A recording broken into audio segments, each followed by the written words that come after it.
I feel like when I started at the Darkroom, we've been open for 4 years and like a couple months. And when I started there, I did kind of have a feeling like, oh man, like maybe this wasn't a good idea. Like maybe people don't want to do this. But I would say now, 4 years later, like I don't know if it's because wishful thinking or I don't know, but I think I see an upward trend, definitely a lot more people coming by and like a lot more young people, which I always think is like a big indicator that it's like a cool new thing. Young people like it, like really young people, not just like people our age, like little kids and stuff. So I think there's an upward trend. It's very hard to say, but it feels like people are kind of jumping back into it, I think. Mm-hmm.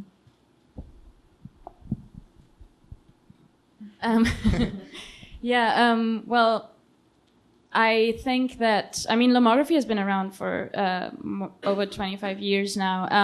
And the thing is, lomography we were never aiming for the mainstream market. It was always niche-y.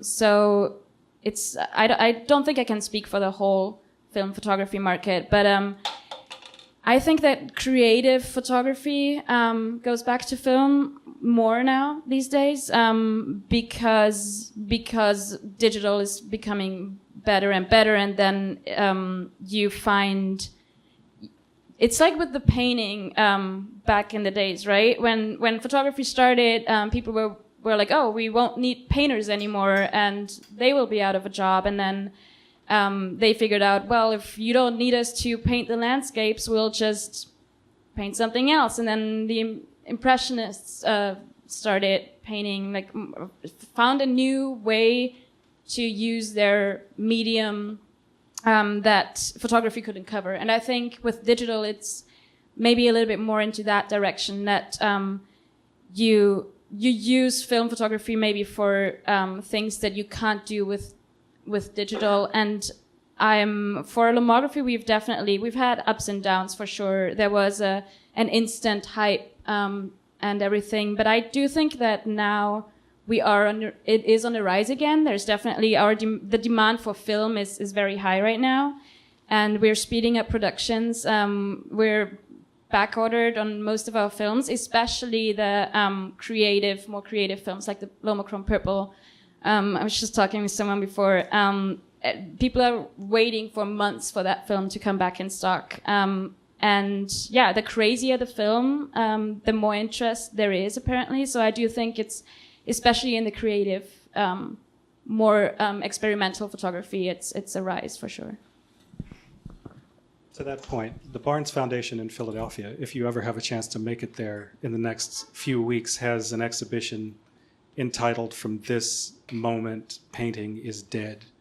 And there's a vast collection of traditional photographs from that era, from the 1800s, to contrast with their collection of Impressionist paintings that's there. So it's a beautiful exhibition, and I just wanted to reinforce that somebody built an exhibition around that whole idea. There's, in terms of trying to make, I'm really happy that it warms my heart that you all are doing well in terms of your enterprise. With this, I guess, what appears to be an insurgence of interest in traditional photography. Whenever the whole thing was sort of going in the other direction, I was, like many other people, lamenting the trend, and contacted individuals, representatives from Polaroid and from Kodak and from a lot of the these large film manufacturers, trying to figure out what, if anything, could be done. And the refrain was that the consumer market could in no way sustain these large behemoth industries that had grown from the consumer market. I mean, industry was the main customer. So there was really no way that anybody could really replace the amount of money that had been poured into research and development that industry had supported. So that when industry went digital, then that left the rest of us basically scrambling, the consumers at our level, the prosumer, or whatever you want to call it. So, the fact that even from the dust that remained from that collapse, to see this level of interest and insurgence is encouraging. And I'm really, I'm very happy about that. But I think it really goes back to what we feel like we need to do and what we feel like we need to rebuild.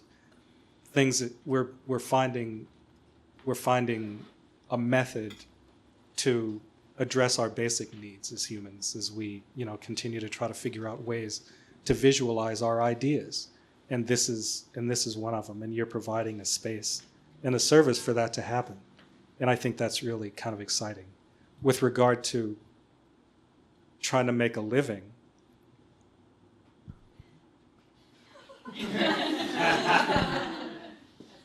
well, I wanted to address that because there's a perception from perspective of what I do. I say we do, and I have in the audience here people from Penumbra who are very much part of our community.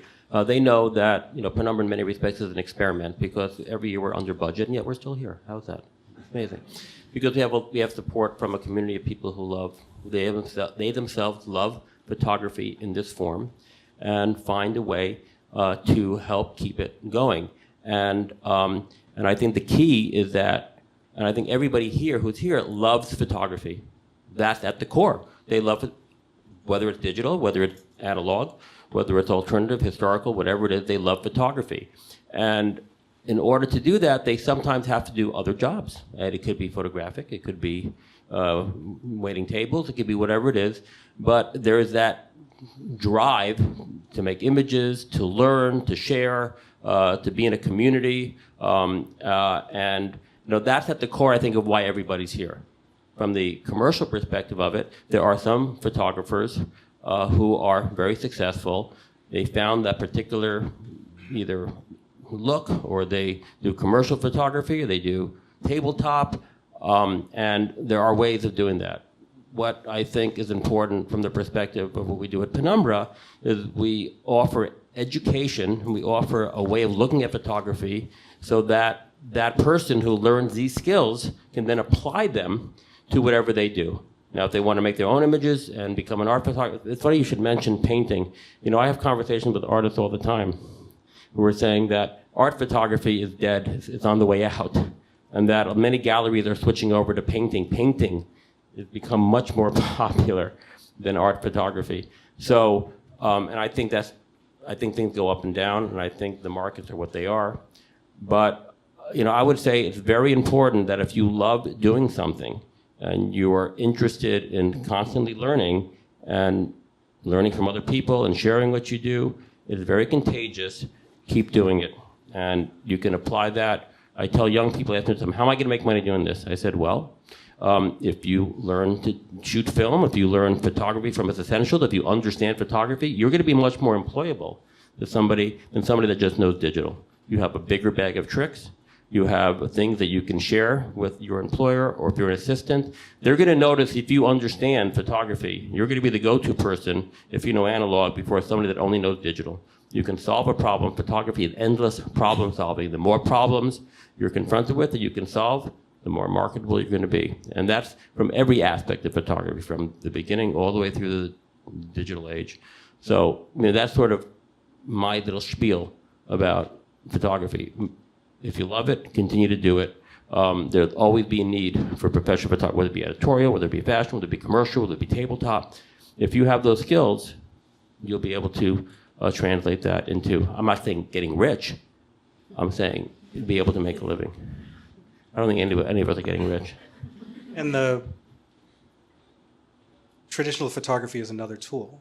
So that if you're able to do any number of the things that photographers have the skills to do, if you're able to support yourself or realize any level of income from anything that you love doing, traditional analog photography is another aspect of what you can offer a client while you're selling them digital, which is what they think they want, they may also not understand that they could really use analog photography.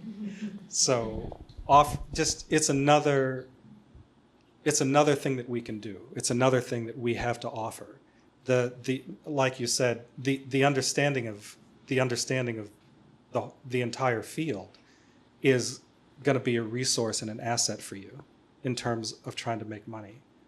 The thing that, I mean, as you all know, there's not too much more romantic than, looking at a handmade print. I think earlier some people were looking at these tintypes, and those, oh my gosh. I mean, I love photography, but I mean, if you show somebody one of those things and say, yeah, I can make these, I mean,